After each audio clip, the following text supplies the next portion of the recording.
아멘. 지금은 폐지되었지만 사고고시에 합격한다는 것은 하늘의 별 따기처럼 어렵다라는 말이 나올 정도로 참 힘들죠.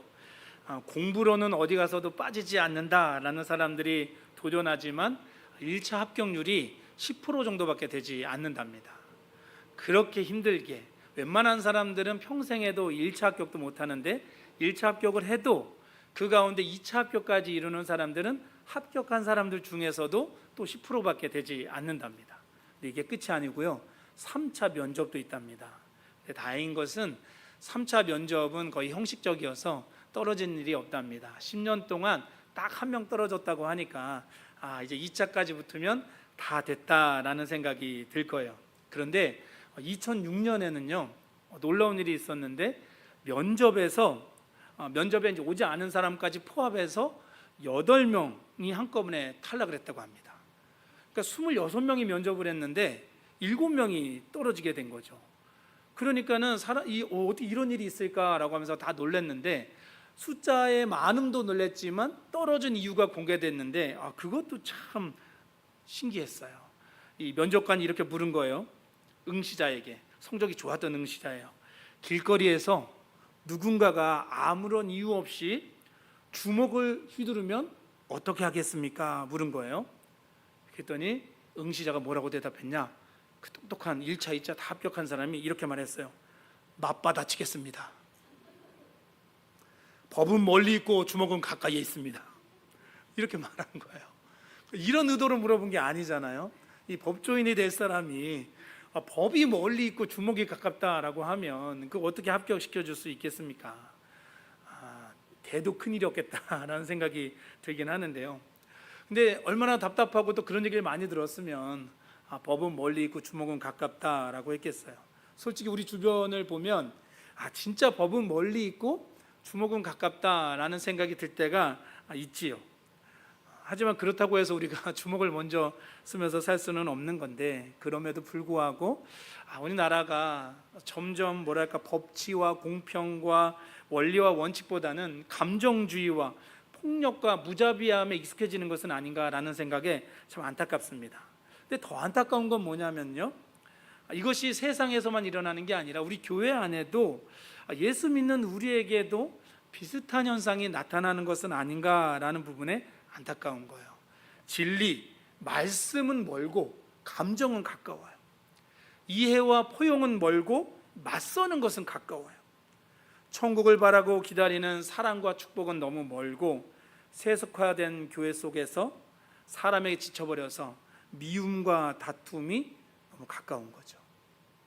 천국은 멀고 문제는 가까운 것 같은 게 우리의 현실이고, 그렇다 보니까 너무나 이 신앙을 해나간다는 것이 어렵게 느껴질 때가 많아요. 근데 이것만이 아니라 우리한테는 어떻습니까? 어떻게든 우리의 신앙을 떨어뜨리고 하나님과 멀어지게 만들려고 하는 사단과 마귀가 우리를 공격하기 때문에 더 어려운 것 같습니다. 하지만 그럼에도 불구하고 이 모든 난관과 시련 속에서 이렇게 예배 자리를 지키며 믿음대로 살려고 애쓸 수 있는 이유가 있다면, 포기하지 않고 우리를 사랑하시고 품으시는 하나님의 사랑, 우리를 위해 십자가를 지신 예수님의 희생, 끊임없이 우리 안에 말씀하시는 성령님이 계시기 때문임을 믿습니다. 우리 그런 확신을 가지고 옆에 계신 분에게 한번 이렇게 축복하겠습니다. 삼위일체 하나님께서 당신을 도우십니다. 아멘. 한번 이렇게 또 축복할까요? 문제보다 천국이 더 가깝습니다. 네, 아멘. 문제보다 천국이 더 가까워요. 코앞에 문제가 있는 것 같지만 우리에게는 천국이 더 가까운, 천국을 살며 천국을 바라는 사람인 줄 믿습니다. 오늘 말씀은 그렇게 살려고 애쓰는 우리를 위로하시며 힘주시며 격려하시는 하나님의 음성입니다. 이것이 하나님의 음성이 사실 이제 바울의 편지를 통해서 가장 먼저 편지를 읽고 있는 디모데에게 전달된 것이고, 또 2000년이나 지난 우리에게 이 말씀을 진리로 받고 있는 우리에게도 위로가 됩니다.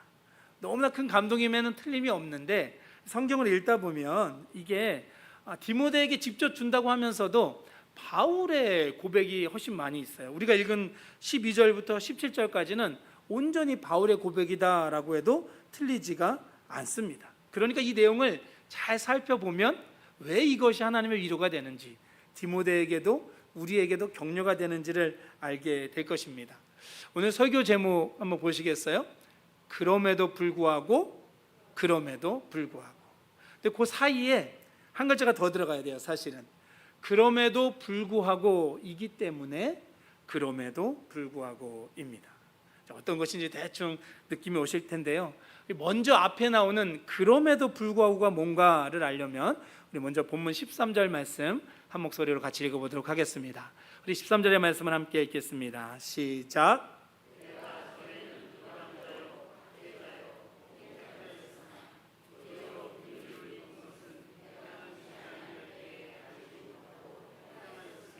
아멘.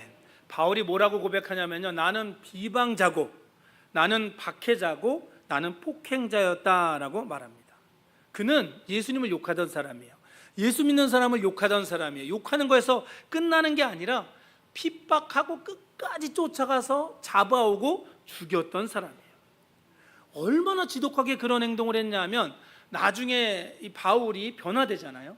예수님을 믿고 예수님을 증거하는 사람이 됐는데 사도행전 9장 26절에 보니까 사울이 예루살렘에 가서 제자들과 사귀려고 한 거예요. 이제 나도 예수 믿는다라고 말했더니 사람들이 다 두려워하면서 그가 제자 된 것을 믿지 못했다라고 되어 있어요.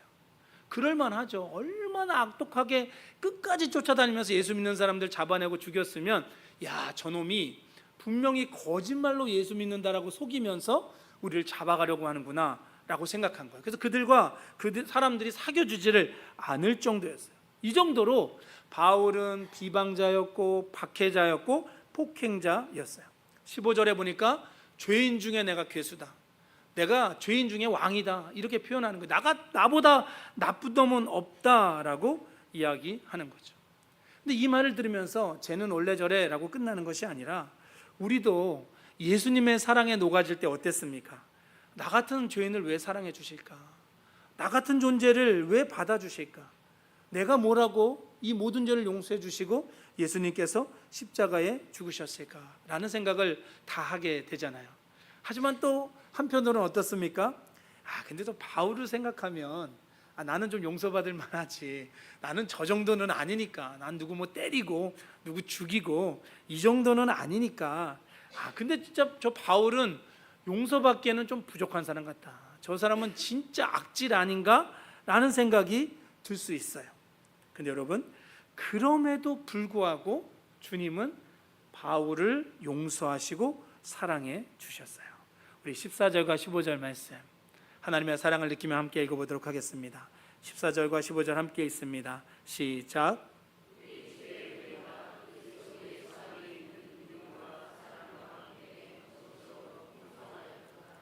믿보다 모든 사람이 받을 만한 이 말이여, 그리스도 예수께서 죄인을 구원하시려고 세상에 임하셨다 하였도다. 죄인 중에 내가 괴수니라. 아멘. 바울의 고백 속에 주님의 은혜가 넘쳐납니다. 그 은혜의 풍성함을 알도록 믿음과 사랑을 주셨다고 고백하는 거예요. 그리고 바울은 예수께서 죄인을 위하여서 죄인을 구원하시려고 이 땅에 오셨다라고 고백하는데, 이 말이 얼마나 미쁜지, 미쁘다는 말은 신실하다, 믿을만하다, 진실되다라는 뜻인 거예요. 그러니까 죄인 중에 괴수인 나도 감히 부끄럽지만 고백할 수 있는 것이, 나 같은 사람도 하나님이 사랑해 주셨다, 나 같은 사람도 예수님이 구원해 주셨다, 이것이 진짜 은혜다라고 고백하는 거예요. 사랑하는 성도 여러분, 우리는 모두 죄인입니다. 우리는 우리 스스로 죄에서 벗어날 수 없고 우리 스스로 우리를 구원할 수 없는 사람입니다. 우리는 하나님 앞에 바르다라고 말할 게 하나도 없던 사람이에요. 하지만 그럼에도 불구하고 우리 하나님은 우리를 사랑해 주셨고, 우리 예수님은 우리를 위해서 십자가를 지셔서 우리의 죄를 대속하시고 은혜와 사랑 가운데 구원받은 백성 되게 하신 줄 믿습니다. 그래서 날마다 구원의 감격을 노래하고 찬양하는 사람, 그 기쁨으로 걸어가는 사람, 바로 저와 여러분이 되시기를 주님의 이름으로 축복합니다. 용서받을 수 없는 사람, 사랑받기에는 아무 자격 없는 우리를 용서하시고 사랑하신 하나님, 그것을 아주 직접적으로 강렬하게 경험한 사람이 사도 바울인 거죠. 그래서 그가 고백하는 거예요. 우리 16절 말씀 한 목소리로 함께 읽겠습니다.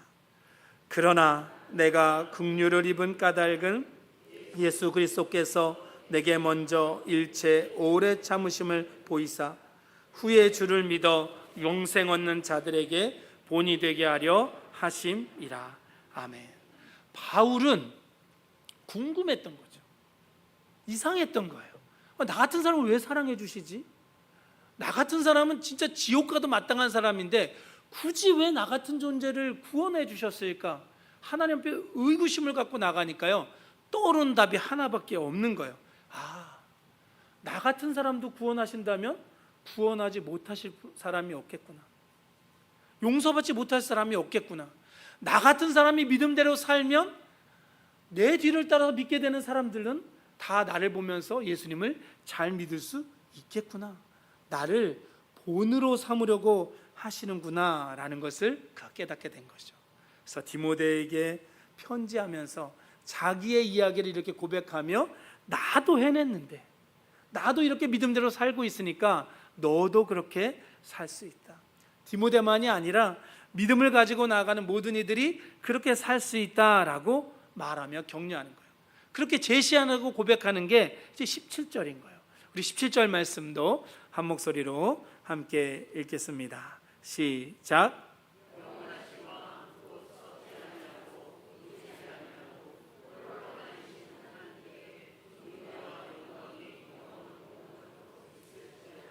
아멘.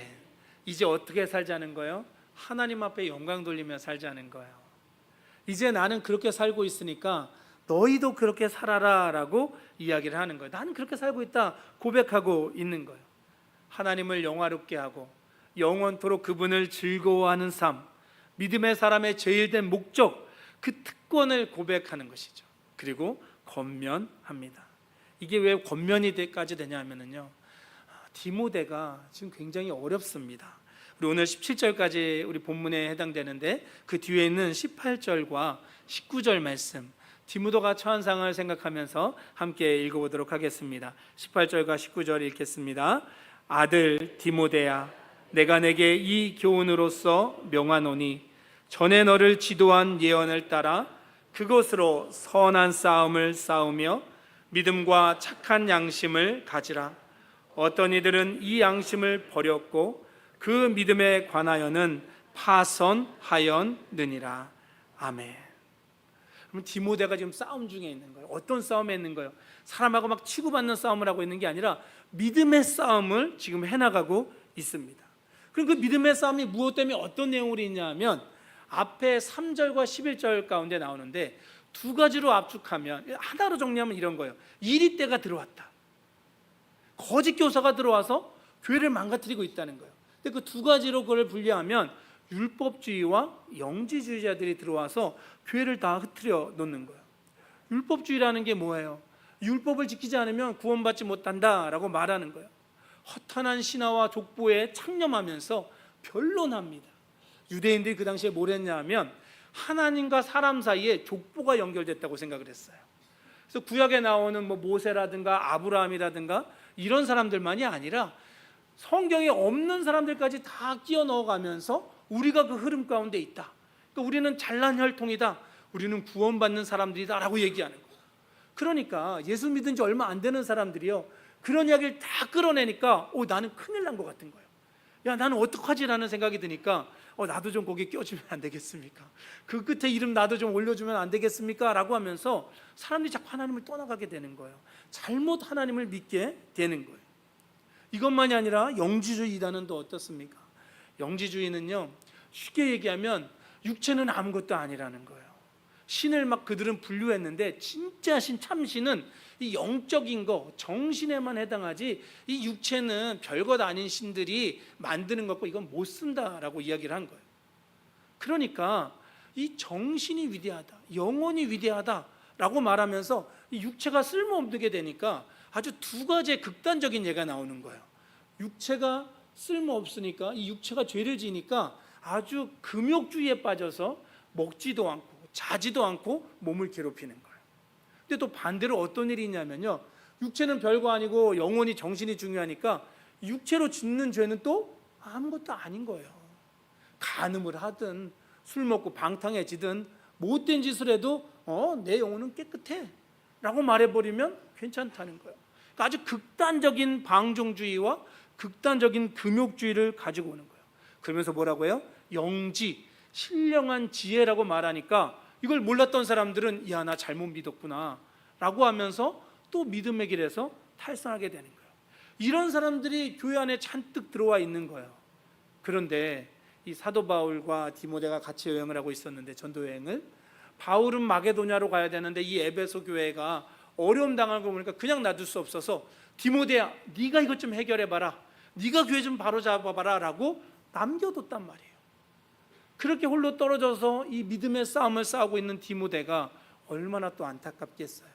그러니까 너 지치지 말아라, 선한 싸움 계속 해나가야 된다, 외롭고 힘들고 절망이 되어도 어려움이 있다 할지라도 그럼에도 불구하고 이 신앙을 놓지 말아라, 믿음의 싸움을 싸워가라, 교회를 살려내라 라고 디모데에게 부탁하며 권면하는 거죠. 심지어 후메네와 알렉산더 같이 함께 믿던 사람들이 떠나가요. 그러니까 얼마나 힘들어지겠어요. 여러분들, 우리가 함께 신앙생활하고 있는데 우리 안에 못된 이단이 들어와서 여러분 옆에 앉아있는 사람 한둘이 교회를 떠나가기 시작하고 예수 괜히 믿었어, 잘못 믿었어 하고 가면 여러분 얼마나 마음이 외롭고 힘들겠어요. 나도 잘못 믿는 것 아니야? 나 실패하고 있는 것 아니야? 이런 생각이 얼마나 괴롭겠습니까? 그때 사도 바울이 이야기하는 거죠.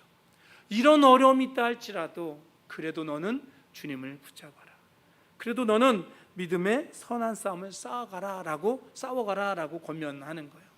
근데 여러분, 이 말씀이 너무 좋긴 한데 사실 우리 교회에는 율법주의가 있는 것도 아니고 영지주의가 있는 것도 아니죠. 그때의 율법주의가 영지주의가 있지는 않습니다. 근데 여러분, 이 시대의 율법주의와 이 시대의 영지주의가 우리를 힘들게 하는 거예요. 그럼 이 시대의 율법주의는 뭐라고 말할 수 있겠습니까? 우리가 율법주의자들이 맨날 내세우는 건 자기의거든요. 내가 이렇게 행동하니까 나는 의롭다, 내가 이걸 하니까 난 천국 갈 수 있다, 이렇게 말하는 거예요. 이 시대를 사는 믿음의 사람들이 가장 큰 오류에 빠지기 쉬운 건 뭐냐면, 내가 교회에서 이런저런 일을 하고 있으니까, 내가 이런저런 섬김을 하고 있으니까 마치 그것이 내게 자격이 되는 것처럼 내 의가 되고, 이러니까 나는 천국에 합당하지, 이러니까 나는 틀림없지 라고 말하면서 점점 칭찬에 익숙해지고 칭찬을 바라게 되고 거기에만 빠져들어가면 우리는 율법주의자들과 다르다고 말할 게 없습니다. 영지주의도 우리 안에 똑같이 있는 거예요. 진리가 너희를 자유케 하리라 라는 말씀을 너무 왜곡하고 잘못하다 보니까 자유방종이 우리 안에 들어와 버리는 거예요. 교회를 다닌다고 하면서도, 예수를 믿는다고 하면서 도박하고 마약하고, 마약하는 분들은 없겠죠. 근데 간음하고 동성애와 폭력과 범법과 그리고 가정을 돌보지 않는, 도덕적으로도 옳지 않는 일들이 교회 안에 일어나고 있으면서, 내가 그러고 있으면서 내 마음에 난 예수 믿어, 난 예수 믿으니까 괜찮아 라고 말한다면 여러분, 어찌 그 사람이 천국에 합당한 사람이 될 수 있겠습니까? 얼마나 답답했으면 사도 바울이 갈라디아서 5장 13절에서 이렇게 말하는 거예요. 너희가 자유를 위하여 부르심을 입었으나 그 자유로 육체의 기회를 삼지 말아라. 진리가 너희를 자유케 한다는 말이 마음대로 네가 원하는 대로 다 살라는 그런 게 아니다라고 말해주고 있는 거죠. 율법주의, 영지주의로 정의 내리지 않아도 우리로 하여금 하나님과 멀어지게 만들려고 하는 것은 정말 많이 있습니다. 너무나 많은 것들이 우리를 힘들게 합니다. 그 모든 것들이 우리 앞에 있다 할지라도 우리는 어떻게 해야겠습니까? 주님의 이름으로 싸우고 믿음으로 버텨내고 이겨내야 하겠습니다. 주님께서 바울의 목소리를 통해서, 성경을 통해서 우리를 그렇게 격려하십니다. 하나님은 말씀을 통해 우리에게 힘 주시고 격려해 주시기에 우리 모두가 말씀을 통해 힘을 얻기를 소망합니다. 예수님을 영접하고 하나님의 자녀라는 확신을 버린 적이 없는데, 어떨 때는 믿음이 뭔지도 모르고 살 때보다 더 어려운 것 같다라고 느껴질 때가 있습니다. 찬송가 493장 2절의 가사를 보면 이렇게 되어 있어요. 내가 염려하는 일이 세상에 많은 즉 속에 근심 밖에 걱정 늘 시험하여도. 속에서 근심이 올라오고 밖에서 걱정이 몰아칩니다. 우리가 살아가는 세상은 우리를 가만두지 않습니다. 수많은 염려와 근심이 우리 안에서 솟아나고요. 좀 이것을 잠잠히 재어보려고 하면 또 밖에서 걱정이 우리를 막 몰아쳐 옵니다. 이전 것은 지나갔으니 보라 새 것이 되었도다 라는 말씀을 붙잡았으니까 이전과는 완전히 다른 인생이 솔직히 펼쳐질 줄 알았거든요. 신앙생활하고 교회 생활하면 모든 게 더 나아질 줄 알았는데 오히려 이 신앙생활이 교회 생활이 나를 더 옥죄어 오는 것 같은 때가 얼마나 많은지 모릅니다. 예수님을 모를 때는, 예수님을 안 믿을 때는 하지 않아도 되었을 고민을 하게 돼요. 예수님을 몰랐을 때는 아무렇지도 않았던 것들이 나에게 죄책이 되고 자책이 되어서 믿음대로 사는 것이 너무나 어렵게 느껴질 때가 있습니다. 근데 여러분, 그 모든 것들을 감내할 수 있고 이길 수 있는 건 어디에 있겠습니까? 찬송가가 고백하는 것처럼 내가 염려하는 일이 세상에 많은 중 속에 근심 밖에 걱정 늘 시험하여도 예수 보배로운 피 모든 것을 이기니 예수 공로 의지하여 항상 이기리로다. 여러분, 이 찬양이 하늘 향해 가는 그 밝은 길, 우리 눈앞에 있다는 것이죠. 우리가 앞에 얘기했었잖아요. 우리가 신앙하면서 살지만 천국이 너무 멀어 보이고 이 땅의 문제와 근심과 걱정과 나를 힘들게 하는 것이 눈앞에 있어서 너무 고통스럽다 할지라도 여러분, 우리에게는 천국이 멀리 있지 아니하고 천국이 바로 이 앞에, 천국을 향해 가는 우리의 길이 바로 여기에 열려 있다는 것을 믿으시기 바랍니다. 아무리 어려워도요, 아무리 어렵고 힘들어도요, 그럼에도 불구하고 여전히 믿음을 지켜가야 되는 이유가 있다면 하나님이 나를 사랑하시기 때문에, 예수님이 나를 구원하셨기 때문에, 성령님이 나를 붙들어 주시기 때문이라는 것을 마음속에 확신하며 걸어가는 우리가 되기를 소망합니다. 이제 말씀을 맺겠습니다. 비록 바울에 비할 때는 아닐지 몰라도 우리도 다 결단한 사람들입니다. 우리 나름의 위대한 결심을 한 사람들입니다. 예전과는 좀 다르게 살아보리라. 나는 구원받은 사람답게 믿음대로 살아보리라. 이전에 내가 아니라 하나님 믿게 된 다른 사람으로 살아보리라. 죄 속에 살던 나는 버리고 나를 구원하여 주신 주님을 바라보며 살겠노라 결단한 우리들입니다. 그 결단이 흔들리지 않기를 축복합니다. 사랑하는 성도 여러분, 믿음대로 살려고 몸부림치는 우리를 축복합니다. 아무리 힘들고 어려워도 믿음의 선한 싸움을 멈추지 마십시오. 믿음을 버리지 말고 착한 행실을 유지할 수 있기를 바랍니다. 우리를 힘들게 하는 삶의 문제가, 나를 어렵게 하는 어떤 존재가 내 눈앞에 늘 있다 할지라도 그런 모든 것들을 이기게 하는 예수의 피가 우리에게 있습니다. 모든 것들로부터 승리케 하는 하나님의 은혜와 사랑이 우리에게 있습니다. 그 사랑을 의지하여서, 그 은혜를 의지하여서 오늘도 승리하는 저와 여러분 되시기를